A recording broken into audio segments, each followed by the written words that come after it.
मोदी जी है। मोदी जी के संसदीय क्षेत्र में सड़कें नहीं बनी हुई, सीवर का काम नहीं, गंदगी के अंबार लगे हुए हैं और मोदी जी झूठ बोलते हैं कि मैं देश को स्मार्ट सिटी की बराबर बनाऊंगा।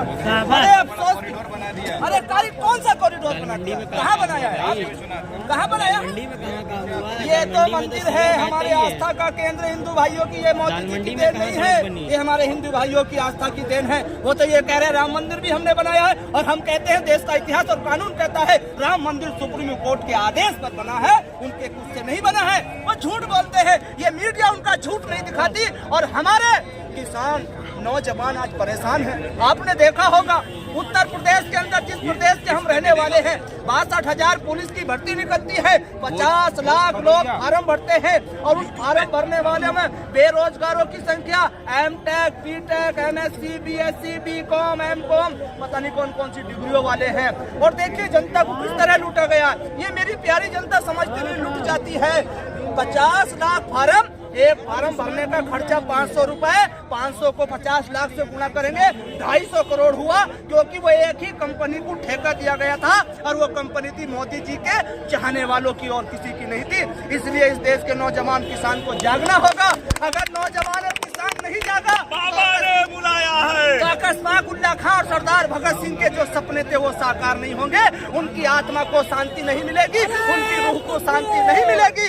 मेरे भाई, मैं आपसे कहना चाहता हूँ, इस देश का चौथा स्तंभ जो है वो हमारी मीडिया है। अगर मीडिया ईमानदारी से काम करना शुरू कर दे तो इस देश के जो हालात है वो नहीं रहेंगे, देश बदलते रहेंगे। मीडिया को अपना फर्ज निभाना होगा, चाटुकारी से काम नहीं चलना। अरे जो सच्चा और ईमानदार होता है वो कभी किसी का गुलाम नहीं होता और जो चाटुकार और ईमानदार नहीं होता वो हमेशा गुलाम होता है। मोदी जी कह रहे हैं कि कांग्रेस का कोई कार्यकर्ता अब तो नहीं बचा, कांग्रेस खत्म हो गई है। मोदी जी गलत कह रहे हैं। मुझे हो सकता है उस देश का घोषित कर दे, मगर सच्चाई छुप नहीं सकती झूठे उसूलों से और खुशबू आ नहीं सकती कागज के फूलों से। तो सुनो मेरी बात, अभी बराबर में हमारा देश एक बेटा है हमारे भारत का, हमारे भारत का बेटा है पाकिस्तान। वहाँ चुनाव हुआ है, वहाँ के भावी प्रधानमंत्री को जेल में डाल दिया गया था, उसका चुनाव छीन लिया गया था, उसके कार्यकर्ताओं को प्रचार नहीं करने दिया, उसके उम्मीदवारों की सभाएं नहीं होने दी। मगर वहाँ की जनता ने कहा कि भारत की जैसी बीजेपी खतरनाक सरकार को उखाड़ के फेंकना है और जो सार्वजनिक और जो जनता के हितैषी है उसको लाना है।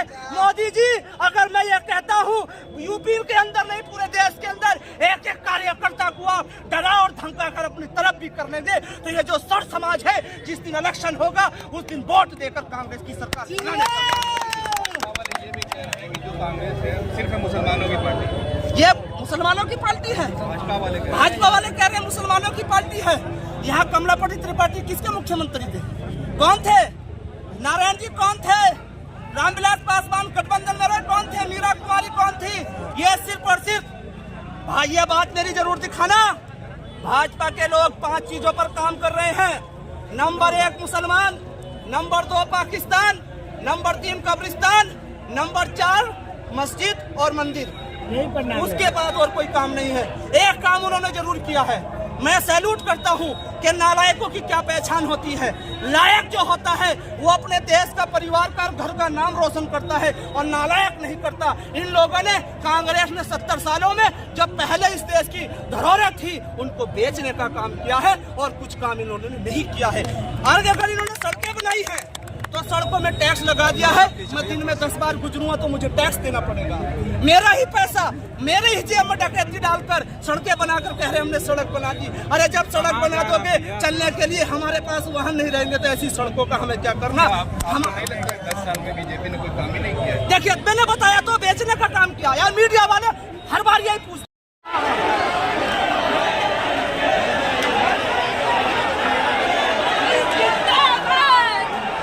रोड शो किए हैं, ये भाड़े की बुलाई हुई भीड़ है जो हमेशा इनके साथ आगे पीछे। देखिए यूपी 14 की गाड़ी यहाँ क्या कर रही है, आप देखिए लगातार यहाँ गाड़ियाँ जो भी है बाहर की गाड़ियाँ घूम रही है। कोई यूपी 65 की गाड़ी नहीं, यूपी 32, यूपी 65 है नहीं, यूपी के बाहर की गाड़ियाँ हैं जो चली आ रही हैं और चलाई जा रही है। सुनने में आ रहा है कि ये गुलाब उड़ाने के लिए 10-10 हजार रुपए नहीं, दिए गए। गुलाब उड़ाने के लिए गुलाब उन्हीं के आदमी ले जाके खड़े थे और वही लोग फेंक रहे थे। कोई यहाँ की बनारस की जनता नहीं फेंक रही थी।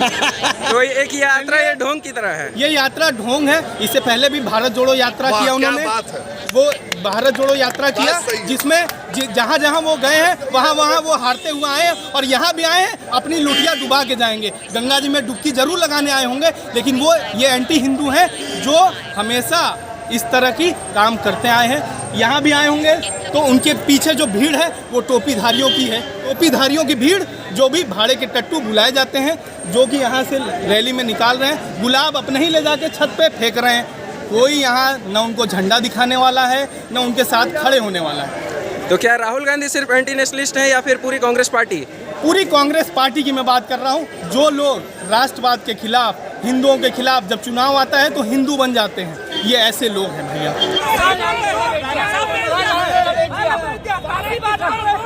सारे किसान रोड पर हैं। क्यों है किसान रोड पर? आप किसान नहीं हैं, आप अन्नदाता नहीं हैं। अगर अन्नदाता किसान होते आप ऐसा ना करते। ये बात गलत है।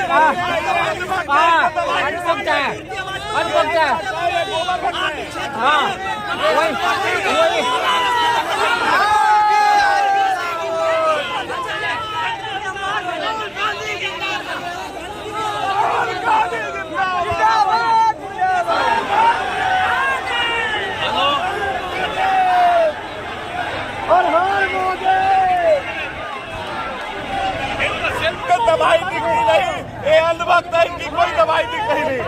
साथियों, आज देख रहे हैं जहाँ किसान बैठे हैं वहाँ पे कील लगा दी गए, वहाँ बड़े बड़े पहाड़ लगाए गए, कंक्रीट लगा दिए गए हैं।